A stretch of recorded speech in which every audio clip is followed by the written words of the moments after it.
Om Namah Shivaya. Om Gum Gurubhyo Namah. I am extremely sorry. I am not at all good at Hindi. Please excuse me.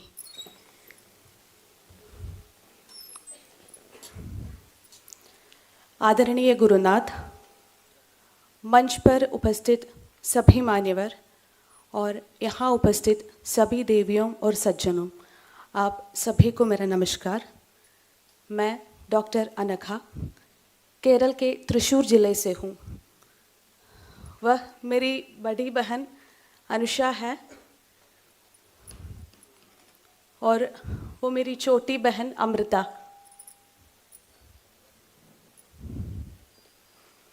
आज हम तीनों आचार्य श्रीमन मनोज जी के शिष्य हैं और आर्ष विद्या समाजम के फुल टाइमर्स भी है।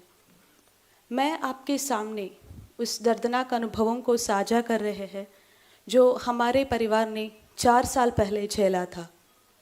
हमारा जन्म बहुत ही ऑर्थोडॉक्स ब्राह्मण फैमिली में हुआ था।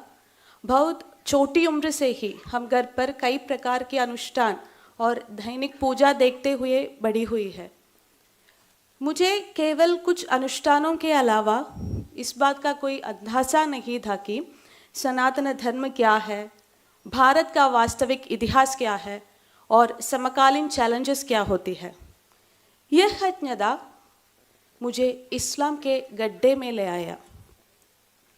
मैं हर किसी की तरह अच्छी पढ़ाई करके एक अच्छी नौकरी पाकर अपने परिवार की देखभाल करके और एक अच्छा फिजियोथेरेपिस्ट बनने का सपना लेकर कॉलेज गई थी, लेकिन कुछ और ही मेरे इंतज़ार कर रहा था। यह एक ऐसा समय था जिसने मेरे जीवन का दिशा बदल दी। मैं अपने कॉलेज के दिनों में हॉस्टल में रहती थी। मेरे रूममेट्स में मुसलमान अधिक थे। हमारे बातचीत में रिलीजन कॉमन टॉपिक बन गया। सबसे पहले उन्होंने मुझे हिंदू धर्म के बारे में क्वेश्चंस पूछना शुरू किए। आप सभी ने केरला स्टोरी फिल्म देखी होगी। मैंने भी फिल्म में कैरेक्टर शालिनी उन्नीकृष्णन जैसे ही क्वेश्चंस को सामना किया है। मैं उनको किसी भी क्वेश्चंस को आंसर नहीं दे पाई क्योंकि मैं अपने धर्म के बारे में कोई जानकारी नहीं थी। ये क्वेश्चंस धीरे धीरे क्रिटिसिज्म्स एंड इंसल्ट्स में बदल गई। वे क्षण थे जब मुझे ये कहने में भी शर्म आती थी कि मैं हिंदू था। मेरे परिवार वालों को भी कोई क्वेश्चंस को सैटिस्फैक्टरी और क्लियर जवाब नहीं दे पाई। मुझे सिर्फ यही आंसर मिला था कि हम अपने पूर्वजों को बताने रास्ते पर चलते हैं बस। लेकिन मैं इस आंसर से खुश नहीं था।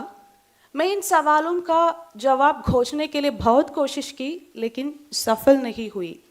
इसलिए जब मैं एक कंफ्यूज्ड स्टेट में थे, मेरे फ्रेंड्स ने मुझसे इस्लाम के बारे में बात करना शुरू किया। उन्होंने बताया कि इस्लाम दुनिया का सबसे अच्छा रिलीजन है। अगर मैं इस्लाम के बारे में क्वेश्चंस करते तो वे पूरे आंसर्स देते थे क्योंकि उन्होंने बचपन से ही मदरसा में उनकी रिलीजियस शिक्षा प्राप्त की थी। लेकिन मैं सनातन धर्म की बेसिक चीज़ों भी नहीं जानती थी। इसलिए मुझे उनके विचारों से प्रभावित होने में देर नहीं लगी। मैं अपने पहचान खोने लगा। तब तक मैं मानती थी कि सभी ईश्वर एक है और मानने लगा कि अल्लाह ही एकमात्र ईश्वर है। इस्लाम ने सबसे पहले मुझे सिखाया कि बाकी सभी रिलीजियंस के ईश्वर संकल्प और उनके अनुयायी नित्य नरक के अवकाशी है और सभी गैर मुसलमान मेरे लिए काफिर हो गए। तब तक मैं बिनती, कुमकुम, चंदन लगाती थी और धीरे से मैं मुस्लिम महिला की तरह कपड़े पहनने लगी। गाना, नाचना सब कुछ मेरे लिए हराम हो गया। मुझे लगने लगा कि मंदिर जाना और मंत्र का जप करना व्यभिचार जितना ही गलत है। धीरे धीरे से हिंदू धर्म, देवी देवताओं, हिंदू अनुष्ठान, स्वयं हिंदुओं को प्रति नफरत आने लगी। जिनका ये इस्लामिक व्हाट्सएप ग्रुप में मैं मेंबर थे, उन सभी में भारत के खिलाफ नफरत बढ़ावा देने वाले मैसेजेस प्रचलित हो रहे थे। उन सारे मैसेजेस का टोन सिर्फ यही था कि भारत एक हिंदू राष्ट्र है और यहाँ विभिन्न तरीकों से इस्लाम का डोमिनेंस स्थापित किया जाना चाहिए और सभी मुसलमानों को इसमें इसके लिए योजनाएं में भाग लेना चाहिए। मेरे मुस्लिम फ्रेंड्स ने मुझे ओपनली बताया है कि उनकी योजना schools, colleges, hospitals, government, law and order, IT, social media, charity services जैसे सभी क्षेत्रों में अपना डोमिनेंस स्थापित किया है और इस तरह से सभी गैर मुसलमानों को इस्लाम में परिवर्तित करना है। उन्होंने ये भी कहा कि सीएए, एनआरसी आदि भारत के मुसलमानों को नुकसान पहुंचाने के लिए है और इनको डटकर मुकाबला देना चाहिए। क्या आप जानते हैं कि उस समय मैं किससे सबसे नफरत करती थी? कोई और नहीं बल्कि हमारे प्रधानमंत्री श्री नरेंद्र मोदी जी से। मोदी जी की योजना भारत के सभी मुसलमानों को निर्वासित कर इसे एक हिंदू राष्ट्र बनाने की है। इसलिए उन्होंने ये भी सुझाव दिया कि उन्हें जल्द से जल्द अपने मृत्यु के लिए प्रार्थना करनी चाहिए। और आपको पता है, मैं नमाज के बाद यही दुआ करती थी। मैं कितनी अधिक उसकी इस्लामिक भाषण सुनती रही, उतनी अधिक मैं भारत विरोधी बनी गई। सच तो यह है कि मैं एक भयानक मानसिक स्थिति में पहुंच गई थी कि अगर ज़रूरत पड़ने पर भारत के खिलाफ लड़ने से भी नहीं हिचकिचाती। क्या आप कल्पना कर सकते हैं मैं किस तरह की भयानक स्थिति में थी? किसी को इस्लाम में लाना इस्लाम में बड़ा पुण्य माना जाता है, इसलिए मैं अपने पूरी फैमिली को कन्वर्ट करने की कोशिश की।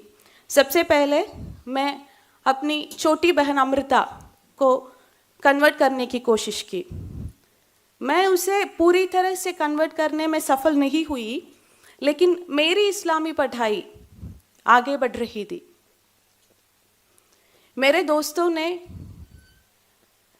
मुझे तफसीर, जो कुरान का व्याख्यान होता है, वो मुझे दिया और साकिर नायक, एमएम अकबर जैसे इस्लामिक प्रीचर्स का वीडियोस भेज दिए।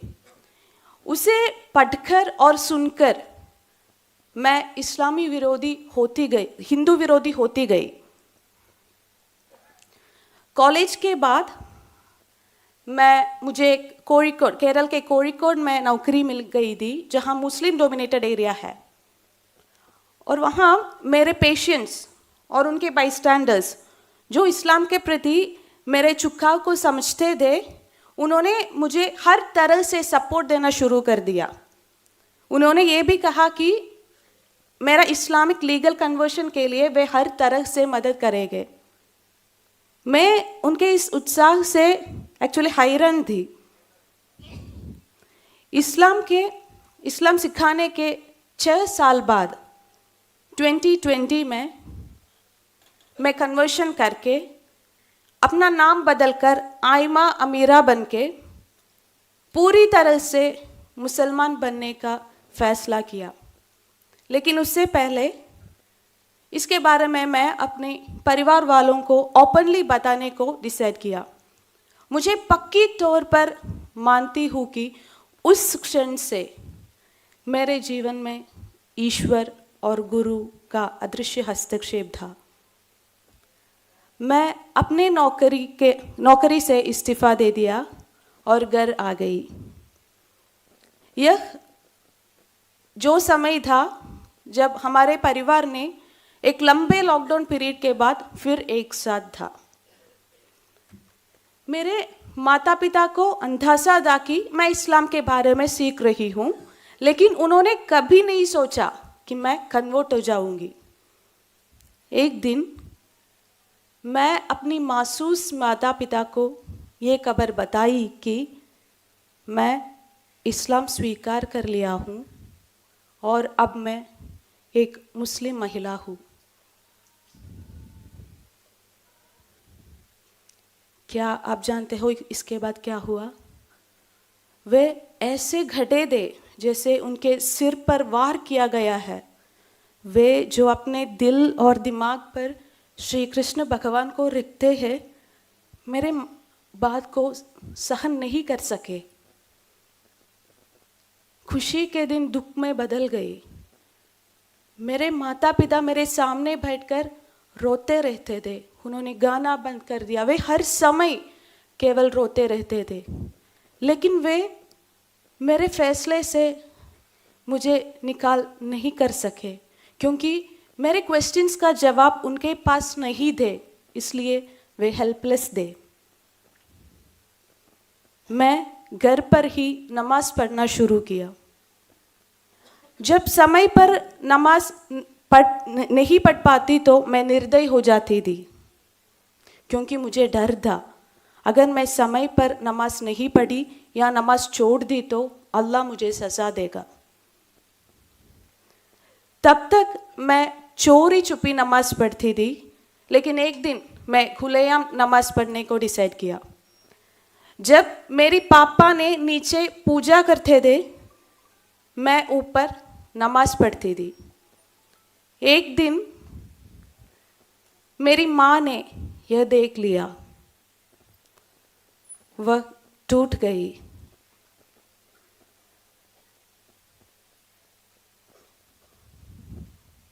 उन्होंने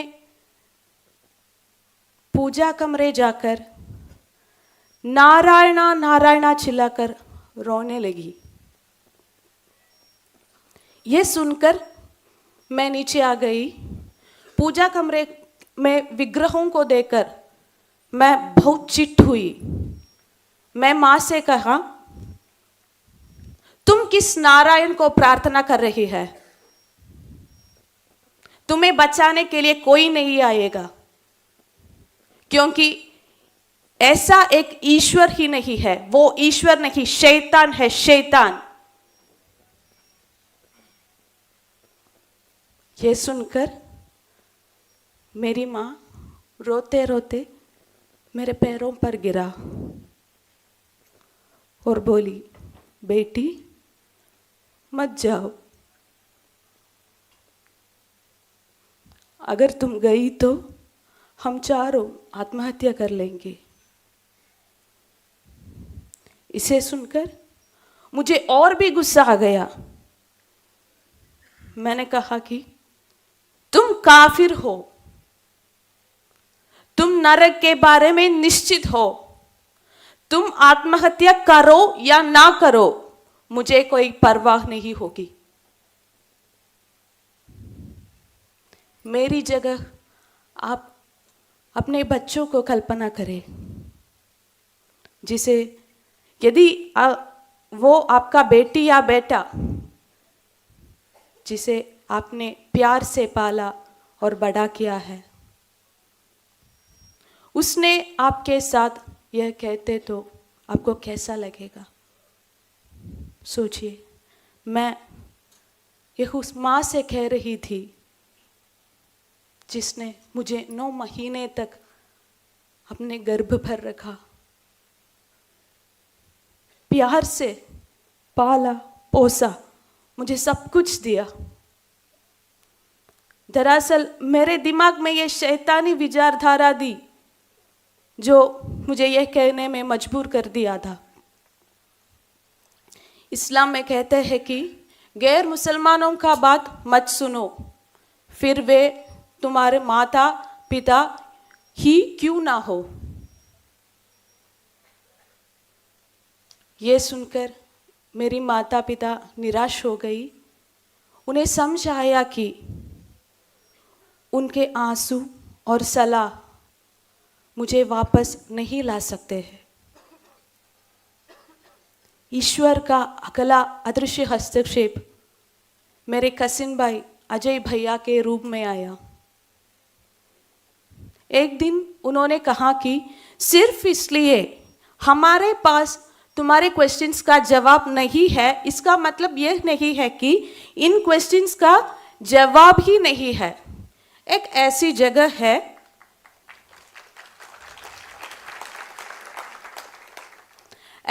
जगह है जहां तुम्हारी सभी क्वेश्चंस का जवाब मिलेंगे। क्या तुम वहां जाने के लिए तैयार हो? मैंने कहा कि मैं कहीं भी जाने के लिए तैयार हूं, क्योंकि मैं इस बात में ओवर कॉन्फिडेंस था कि मैं किससे भी इस्लाम के बारे में समझा सकती हूं। मैं इसके बारे में अपने मुस्लिम फ्रेंड्स को बताया।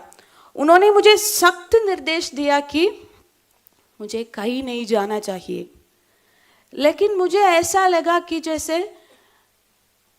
कोई मुझे अंदर से बुला रहे है, वहां जाओ, वहां जाओ। आज मुझे एहसास है कि यह कोई और नहीं था, बल्कि मेरे गुरुनाथ का आवाज था।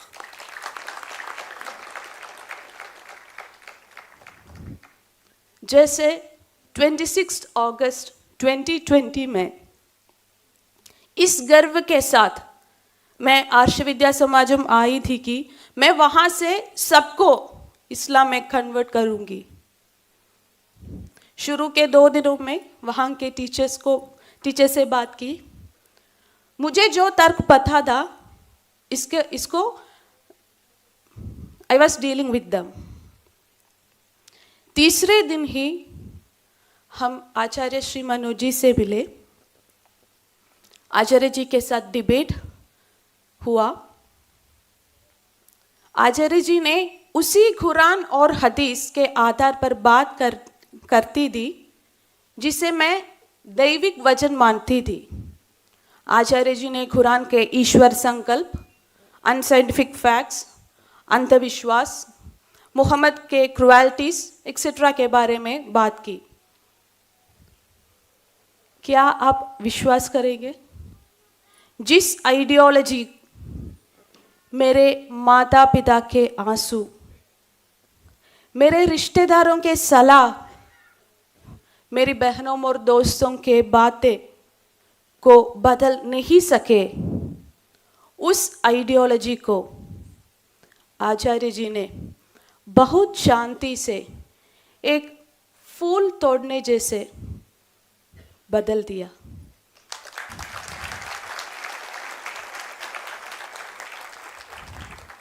जिस विचारधारा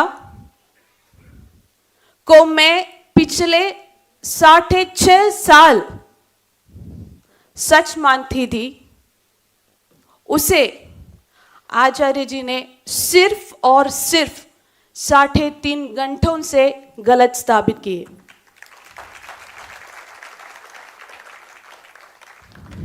फिर उन्होंने मुझे पूछा कि बेटी, क्या तुम अब भी ये मत को माना जाती है? मैं आचार्य जी के सामने हाथ जोड़े और नम आंखों से कहे, मुझे इस्लाम नहीं चाहिए।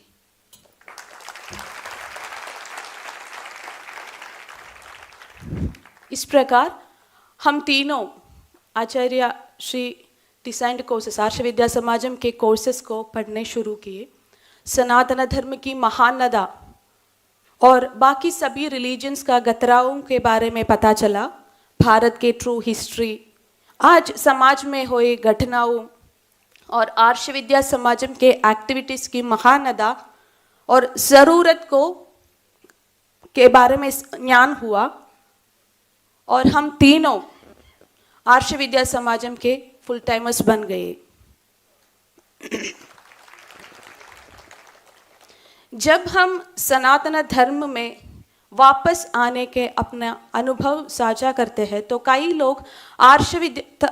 लोग हमारी अप्रिशिएट करते थे। वे आर्ष विद्या समाजम की नारी शक्ति के बारे में प्रशंसा करते थे। लेकिन एक बात याद रखिए, शिव के बिना कोई शक्ति नहीं है।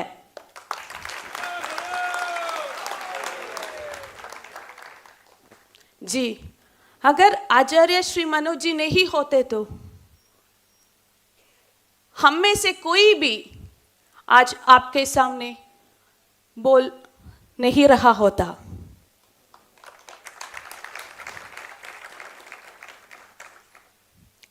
हम में से प्रत्येक उनके प्रति अधिक श्रेणी है। इसको चुकाया नहीं जा सकता, भले ही हम अपना जीवन उनके चरणों में समर्पित क्यों ना कर दे। क्या आप कल्पना कर सकते हैं उनका ज्ञान और प्रभाव कितना होता कि हम जो खुद को हिंदू कहने में भी शर्मिंदा थी, उन्होंने हमें सक्षम बनाया कि आज हम स्वाभिमानी हिंदू कहते हैं।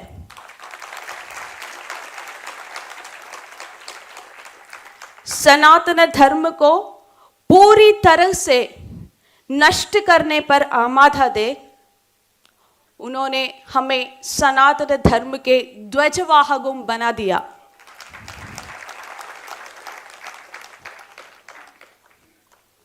हम अपने जीवन का अंतिम सांस तक आचार्य जी और उनके मिशन के साथ रहेंगे।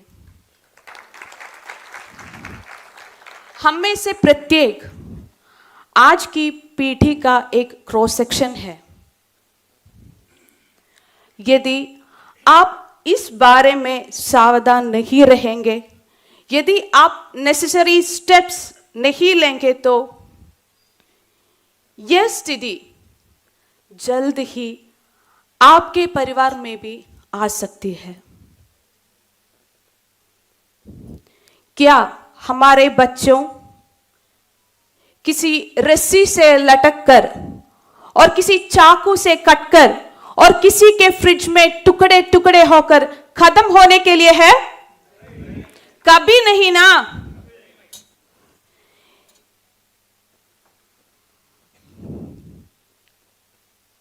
हम कब तक इस तरह डरते रहेंगे, शौक मानते रहेंगे? आज समस्या पर नहीं, समाधान पर चर्चा करने की जरूरत है। हमारा देश एक ऐसा राष्ट्र है जो सहस्राब्दियों के उत्पीड़न के बावजूद बहादुरी से जीवित है। हम इस संकट से भी पार पालेंगे। सनातन धर्म की दिव्य रोशनी विश्व के कोने कोने तक पहुंचेंगे। लेकिन एक बात याद रखिए, हम लाखों मिशनरियों से लड़ने जा रहे हैं। इसलिए हमारा योजनाएं भी उतना ही स्ट्रांग होनी चाहिए।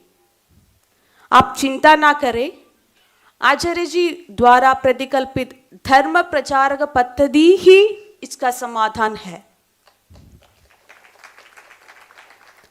इसके लिए हमें पूर्णकालिक कार्यकर्ताओं की जरूरत है। इसमें आप इंटरेस्टेड है तो आगे आना चाहिए। अगर आपको अब इसमें एक्टिवली इन्वॉल्व नहीं कर सकते हैं तो आप इंटरेस्टेड कैंडिडेट्स को रेकमेंड कर सकते हैं, या फिर 1 साल के लिए कम से कम एक धर्म प्रचारक को स्पॉन्सर कर सकते हैं। और ये करने में भी आप सक्षम नहीं है तो कृपया जो लोग के कॉन्टैक्ट्स देकर मदद करें जो स्पॉन्सर कर सकते हैं। यदि आप ऐसा भी नहीं कर सकते हैं तो मेरा आप सभी से अनुरोध है कि कम से कम आर्ष विद्या समाजम के लिए महाराष्ट्र में एक सेंटर खोलने का प्रयास करें।